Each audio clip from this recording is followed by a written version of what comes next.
So good morning everyone. Welcome back to one more video. In this video, we will do question number 5 of comparing quantity, that is chapter number 7 of class 7th. Okay, so are you all ready? If you remember in the previous question number 4, I told you in the first video that it is a very important question. In the same way, this question, which is question number 5, this is also very important. The reasons are same. This question will come in the higher classes also, and this will explain you the basic concept of percentage. So please stay here and give your full attention to this question. Okay? अब इस बार देखो statement में थोड़ा सा change आया है. पहले तो था 5% ऑफ 600, लेकिन इस बार देखो कुछ और भी ऐड हो गया. 5% ऑफ इट इज 600. तो थोड़ी सी बात बदल गई है. एक्चुअली बात बहुत ज्यादा बदल गई है. ठीक है, तो अब हम देखते हैं. देखो 5%, तो यहां तक तो सेम है. 5% मतलब 5/100. ऑफ, ये भी ठीक है. ऑफ मतलब मल्टीप्लाई. इट का क्या मतलब है? इसका मतलब है कि हमें 600 का 5% नहीं निकालना, इट का निकालना है. अभी इट कौन है? Who is it ma'am? It actually में एक्स आप मान लीजिए. ये कोई ऐसी क्वांटिटी है जिसके बारे में आपको पता नहीं है, आपको निकालनी है. तो आप इस क्वांटिटी को कुछ भी मान सकते हैं. तो अपन एक्स मान लेते हैं, है ना.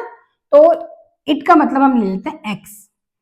5% ऑफ इट मतलब 5/100 मल्टीप्लाई बाय एक्स इज, इसका मतलब इक्वल टू 600. ये देखो, क्या आपको इस इक्वेशन को लिखना आया? 5% मतलब 5/100, ऑफ का मतलब मल्टीप्लाई, इट यानी कि ये कोई एक नई क्वांटिटी है जो हमें नहीं पता कितनी है, तो हमने उसको एक्स माना है. इज का मतलब होता है इक्वल टू 600.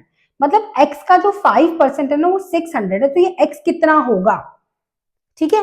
जैसे कई बार क्या होता है, एक बार मैंने एक रील देखी थी. उस रील में ऐसा था कि है ना, अमिताभ बच्चन जी एक बार अपने ड्राइवर को कहते हैं, मतलब मुझे नहीं पता this is a real story और नॉट, बट रील में ऐसा मैंने देखा कि अमिताभ बच्चन जी जो होते हैं वो एक बार अपने ड्राइवर से कहते हैं कि है ना, आज गाड़ी मैं ड्राइव करूंगा. तो ड्राइवर, तुम पीछे बैठो, मैं आज ड्राइव करूंगा. तो ड्राइवर बोलता है ठीक है. तो वो अमिताभ बच्चन जी ड्राइव कर रहे होते हैं. अब कोई ट्रैफिक सिग्नल आता है तो वहां पर गाड़ी रोकते हैं. तो जब वो गाड़ी रोकते हैं तो बाहर एक इंसान खड़ा होता है. वो देखता है तो वो सोचता है, हे भगवान, ये कौन इंसान जा रहा है इस गाड़ी में जिसका ड्राइवर अमिताभ बच्चन है. मतलब ये सोचता है कि अगर ड्राइवर उसका अमिताभ बच्चन है तो वो इंसान खुद कितना बड़ा होगा. ठीक है, मतलब which is a stupid thought. ठीक है, ये बिल्कुल स्टूपिड थॉट था. लेकिन इसी तरीके से इस क्वेश्चन से वो चीज कैसे लिंक हो रही है? कोई नंबर है जिसका 5% 600 है, तो वो नंबर खुद कितना बड़ा होगा.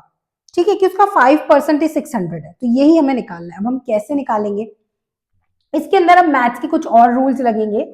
क्या आपको इस रूल के बारे में पता है कि इक्वल टू के लेफ्ट साइड पे अगर कोई नंबर है और उसको हम राइट साइड पे ले जाना चाहते हैं तो क्या करना पड़ता है?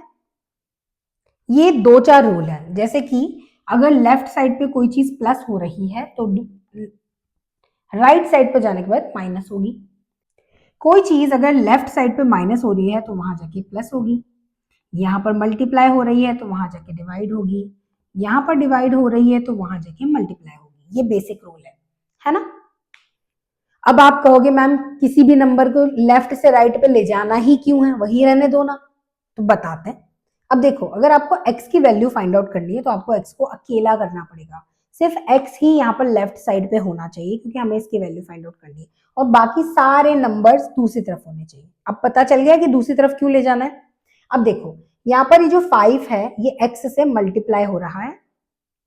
ठीक है, तो और ये जो 100 है वो अगर हम देखें तो x से डिवाइड हो रहा है ना.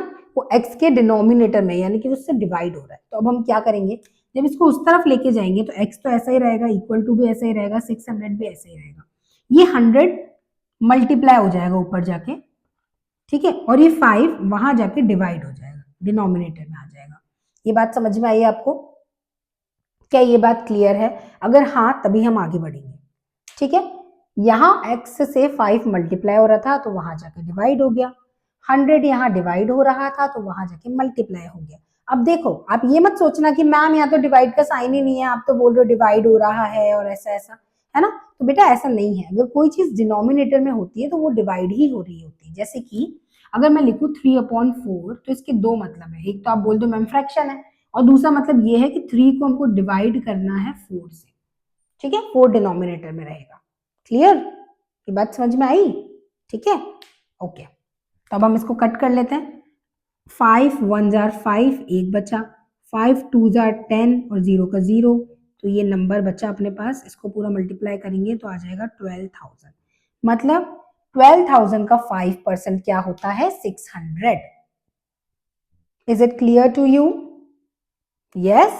If yes, then we will do the next question.